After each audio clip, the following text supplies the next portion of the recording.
नमस्कार। News and competition के रगड़ चैनल में आपका स्वागत है। देखते हैं उत्तराखंड की 10 महत्वपूर्ण खबरें। लोक सेवा आयोग की जेईई परीक्षा भी रद्द। भर्ती घपला, भाजपा नेता धारीवाल की प्रधानी गई। हरीश रावत ने राजनीति संन्यास के दिए संकेत। उत्तराखंड ने जीएसटी संग्रह में लगाई छलांग। उत्तराखंड को कोटे से ज्यादा बिजली। दून अस्पताल में स्वास्थ्य कर्मचारियों को सेवा से हटाने का नोटिस। देहरादून में जिलाधिकारी की बैठक में नदारद मिले अफसरों का जवाब तलब। उत्तराखंड में बोर्ड परीक्षाएं 16 मार्च से और 25 मई तक नतीजे। वन रैंक वन पेंशन की विसंगति के खिलाफ सड़क पर उतरे पूर्व सैनिक। पहाड़ से प्लान कर रहे लोगों की पहली पसंद हल्द्वानी, दूसरी दून। नंदा देवी गौरव योजना में फर्जीवाड़े में हरिद्वार। उत्तराखंड लोक सेवा आयोग ने जेईई भर्ती परीक्षा में निरस्त कर दिया। कुल 740 पदों को इस भर्ती से लिखित परीक्षा के बाद साक्षात्कार की भी प्रक्रिया हो चुकी थी। इस प्रकरण में नकल की शिकायत पर एसआईटी ने पहले मुकदमा दर्ज करते हुए कई गिरफ्तारियां कर चुके हैं। लोक सेवा आयोग ने नवंबर 2021 में ग्रामीण निर्माण विभाग, सिंचाई, पंचायती राज, लघु सिंचाई, लोक निर्माण विभाग, ऊर्जा और आवास विभाग में कनिष्ठ अभियंताओं की सीधी भर्ती के लिए विज्ञापन जारी किया था। कुल 740 पदों के लिए आयोग को 31,000 आवेदन प्राप्त हुए थे, जिसके लिए गत वर्ष 7 से 10 मई के बीच लिखित परीक्षा आयोजित की गई। 31 अगस्त को परिणाम जारी होने के बाद इसमें कुछ विभागों के लिए साक्षात्कार प्रक्रिया भी पूरी हो चुकी है। इस बीच जनवरी में पटवारी भर्ती लीक मामले आने के बाद आरोपियों की जेईई भर्ती पर संलिप्तता सामने आई, जिस पर एसआईटी ने मुकदमा दर्ज करते हुए कई आरोपियों को गिरफ्तार भी किया। इसी क्रम में अब आयोग ने नकल पुष्टि होने के बाद जेईई भर्ती में लिखित और साक्षात्कार परीक्षा निरस्त करने का निर्णय लिया। आयोग के परीक्षा नियंत्रक अवधेश सिंह की ओर से शुक्रवार को जारी आदेश के अनुसार इस परीक्षा के लिए अब अप्रैल दूसरे सप्ताह में जेईई भर्ती का नया विज्ञापन जारी किया जाएगा। साथ ही नवंबर में पुनर्परीक्षा आयोजित की जाएगी। पूर्व की परीक्षा में शामिल अभ्यर्थियों को अधिकतम आयु और फीस में छूट का प्रावधान भी है। इस बार सीएम घोषणा के क्रम में साक्षात्कार भी खत्म कर दिया गया। आयोग नकल विरोधी अभ्यर्थियों पर पहले ही रोक लगा चुका है।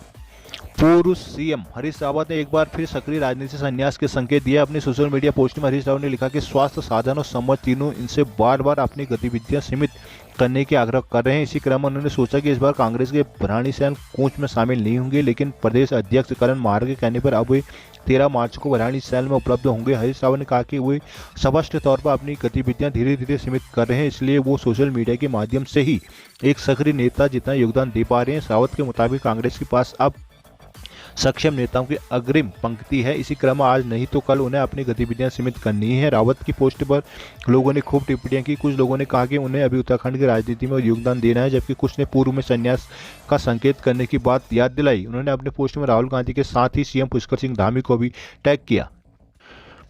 देहरादून राज्य की वित्तीय सुधारने के लिए स्थिति सुधारने के उठाए गए सख्त कदमों का असर नजर आने लगा है। जीएसटी संग्रह की दर के लिहाज से उत्तराखंड यूपी, हिमाचल, पंजाब सहित कई बड़े राज्यों को पछाड़कर देश के टॉप 6 राज्यों में आ चुका है। पहले साल के मुकाबले अब तक राज्य में सीजीएसटी की वसूली में 32% की वृद्धि हो चुकी है। वर्तमान में राज्य की सकल राजस्व प्राप्तियों में राज्य कर का योगदान 50% से अधिक है। शुक्रवार को हिंदुस्तान समाचार पत्र से बातचीत में वित्त मंत्री प्रेमचंद अग्रवाल ने कहा कि प्रदेश सरकार ने कर वसूली को लेकर कई अहम और कड़े कदम उठाए हैं। यह इसी का नतीजा है कि राज्य में हर साल एसजीएसटी का ग्राफ बढ़ रहा है। इस साल वर्ष 2023-24 में अप्रैल 2022 से फरवरी 2023 तक का जीएसटी संग्रह 6,897.5 करोड़ रुपये हो चुके हैं। पिछले साल 2021-22 में इसी अवधि में राज्य का जीएसटी संग्रह 5,150.35 करोड़ रुपये था। पिछले साल के मुकाबले यह इजाफा 32% से ज्यादा है। अपर आयुक्त अमित गुप्ता ने बताया कि वित्तीय वर्ष 2021-22 में फरवरी तक जीएसटी संग्रह 12,442 करोड़ था। इसी वर्ष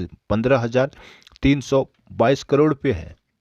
मुख्यमंत्री पुष्कर सिंह धामी को केंद्रीय ऊर्जा मंत्री आरके सिंह ने आश्वासन दिया कि उत्तराखंड में बिजली संकट की स्थिति पैदा न होने दी जाएगी। केंद्र की ओर से उत्तराखंड को न सिर्फ शॉर्ट टर्म बल्कि लॉन्ग टर्म में बिजली का अतिरिक्त कोटा उपलब्ध कराया जाएगा। नई दिल्ली में शुक्रवार को मुलाकात के दौरान मुख्यमंत्री धामी ने केंद्रीय ऊर्जा मंत्री का सबसे पहले उत्तराखंड को मार्च महीने के लिए 300 मेगावाट अतिरिक्त बिजली उपलब्ध कराने पर आभार प्रकट किया। मुख्यमंत्री धामी ने कहा कि पर्यावरणीय कारणों से राज्य में निर्माणाधीन जल शक्ति परियोजनाओं के निर्माण में देरी हो रही है। न्यायालय में प्रकरण विचाराधीन होने से बिजली की मांग के सापेक्ष उपलब्धता कम है। इसके इसके अलावा प्रदेश में बेस लोड को लेकर थर्मल पावर प्लांट भी नहीं है। सर्दियों में कम बारिश और फरवरी बर्फबारी से नदियों का जल स्तर गिरने से बिजली उत्पादन भी प्रभावित हो रहा है। बिजली की मांग और उपलब्धता में वर्ष 2023-24 में औसतन 400 मेगावाट का अंतर अनुमानित है। इससे निपटने के लिए मार्च 2024 से 400 मेगावाट अतिरिक्त कोटा उपलब्ध कराने का अनुरोध किया गया है। केंद्रीय मंत्री ने इस पर सकारात्मक निर्णय का आश्वासन दिया। केंद्रीय मंत्री ने उत्तराखंड स्थित पावर प्लांट के दोबारा संचालन का भी सुझाव दिया। आश्वासन है कि जोशीमठ में आपदा प्रभावित क्षेत्रों में एनटीपीसी की ओर से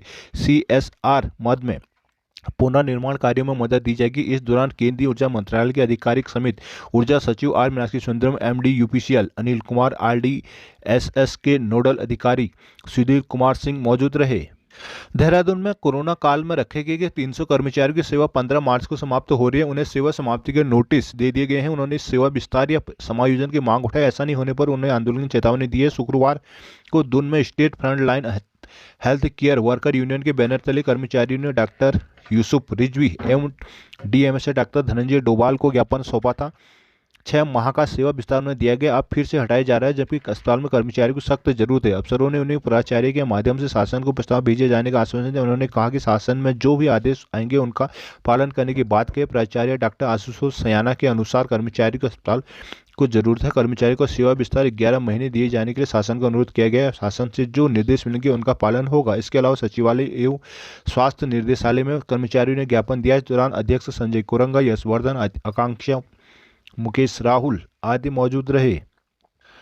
देहरादून महिला सशक्तिकरण और बाल विकास मंत्री रेखा आर्या ने हरिद्वार जेल में नंदा गौरव योजना के फर्जी आय प्रमाण पत्र प्रस्तुत करने वाले अभिभावकों के खिलाफ FIR के निर्देश दिए हैं। विभागीय मंत्री रेखा आर्या ने बताया कि इन दिनों हरिद्वार जिले में नंदा गौरव योजना में फर्जीवाड़े की खबरें सामने आई थी। योजना में प्राप्त कुल 1328 आवेदनों में से 193 ने इनके लिए फर्जी आय प्रमाण पत्र प्रस्तुत किए थे। उन्हें हरिद्वार के मुख्य विकास अधिकारी पहले निरस्त कर चुके हैं। उन्होंने कहा कि इतनी अधिक संख्या में फर्जी आय प्रमाण पत्र प्रस्तुत करना बाल पात्र बालिकाओं का हक छीनने के समान है, जिसे हर हाल में रोका जाना जरूरी है। इसी क्रम में वित्तीय वर्ष 2022-23 के दौरान योजना में गलत तरीके से लाभ प्राप्त करने वाले अपात्र अभ्यर्थियों के खिलाफ अभिभावकों से संतृप्त विभागीय अफसर और कर्मचारियों के विरुद्ध सुसंगत धाराओं में केस दर्ज कराने के निर्देश दिए। इन्होंने सभी अधिकारियों को योजना में प्राप्त आवेदनों की बारीकी से जांच करते हुए पात्र अभ्यर्थियों को ही लाभ देने के आदेश दिए हैं।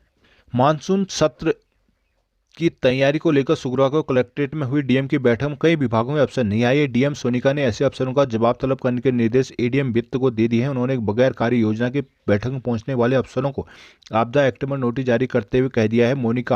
डीएम सोनिका ने विभागों से आपदा प्रबंधन कार्य क्षमता निर्धारित प्रारूप में देने के साथ साथ उसमें काम शुरू होने से खत्म होने तक की तिथि का उल्लेख करने को कहा है। डीएम ने कहा कि लोक निर्माण विभाग, पेयजल निगम और अधिशासी अधिकारी नगर पालिका परिषद मंसूरी के स्वयं बैठक में न आने और न ही लिंक की भेजे जाने पर नाराजगी जताई। तीनों अफसरों का जवाब तलब किया जा रहा है। डीएम ने देहरादून नगर निगम और नगर पालिका परिषद को अपने क्षेत्र के अंतर्गत जल भराव वाले स्थान चिन्हित कर जल निकासी की व्यवस्था के साथ ही नालियों की सफाई करवाने के निर्देश भी दिए। उन्होंने जल संस्थान को पेयजल की लीकेज ठीक करने के साथ आपदा परिचालन केंद्र की ओर से पार्षदों व वार्ड सदस्यों को पात्र घोषित पत्र प्रेषित करने के भी निर्देश दिए। उन्होंने कहा कि यदि उनके इलाके में कहीं पानी की लीकेज है तो आपदा कंट्रोल रूम को सूचित कर दिया जाए ताकि मानसून से पूर्व लीकेज पेयजल लाइन ठीक की जा सके। उन्होंने ऊर्जा निगम को जर्जर पोल बदलने के साथ झूलती लाइनें ठीक करने के निर्देश दिए। इस दौरान ADM रामजी शरण शर्मा, EO डोईवाला, नगर पालिका विकासनगर से BP भट्ट, हरवटपुर से भगवंत सिंह,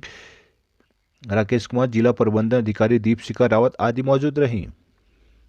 उत्तराखंड बोर्ड की 10वीं और 12वीं की परीक्षा का रिजल्ट 25 मई तक घोषित कर दिया जाएगा। शिक्षा मंत्री डॉक्टर धन सिंह राव ने शुक्रवार को नूननखेड़ा स्थित शिक्षा महानिदेशालय में इसकी समीक्षा की। उत्तराखंड बोर्ड की परीक्षाएं 16 मार्च से शुरू होने जा रही है। इन परीक्षाओं को पूरी तरह से नकलविहीन बनाने के लिए अधिकारियों को कड़े प्रबंध करने के निर्देश दिए गए हैं। इस 10वीं 12वीं परीक्षा के लिए 1253 केंद्र बनाए गए हैं, जहां 2,59,439 छात्र छात्राएं परीक्षाएं देंगे। मंत्री ने कहा कि इस दौरान परीक्षा केंद्र में मोबाइल प्रतिबंधित कर दिया गया है। उड़न दस्ते नियमित रूप से जांच करते रहेंगे। खासकर सड़क मार्ग से अधिक दूरी पर स्थित केंद्रों पर उन्हें अनिवार्य रूप से जाना होगा। डॉक्टर रावत ने बताया कि बोर्ड परीक्षाओं में कुल 2,59,439 छात्र छात्राएं शामिल हो रहे हैं। हाईस्कूल के 1,32,115 और इंटर में 1,27,324 छात्र छात्राएं। इसी बैठक में शिक्षा सचिव रविनाथ रमन, अपर सचिव रुकेंद्र यादव, DG शिक्षा बंशीधर तिवाड़ी, निर्देशक माध्यमिक शिक्षा सीमा जौनसारी, सचिव विद्यालय शिक्षा नीता तिवाड़ी, अपर निर्देशक RK उंडियाल, महावीर सिंह बिष्ट और डॉक्टर मुकुल सती आदि शामिल रहे।